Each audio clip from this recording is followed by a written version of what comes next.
વાવથરાદના કોંગ્રેસના એક મહિલા સહિત 3 નેતાઓ સામે ફરિયાદ દાખલ થઈ છે।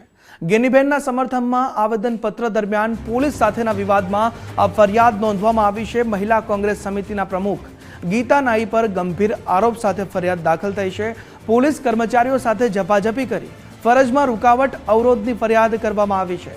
પીએસઆઈ પર હુમલો કરવાના ઈરાદે છૂટો મોબાઈલ માર્યાના પણ આક્ષેપ કરવામાં આવ્યા છે। પીએસઆઈ પીએલ આહિરને જમણા હાથના બાવડા પર મોબાઈલ વાગતા ઈજા પહોંચી। ગીતાબેનનું રેલી દરમિયાન પોલીસ સ્ટાફ સાથે ઘર્ષણ પણ સર્જાયું હતું। થરાદ તાલુકા કોંગ્રેસ સમિતિના પ્રધાનજી ઠાકોર સામે ફરિયાદ નોંધવામાં આવી છે। રાંટીલા જિલ્લા પંચાયતના સદસ્ય સિદ્ધરાજસિંહ ચૌહાણ સામે પણ ફરિયાદ નોંધવામાં આવી છે।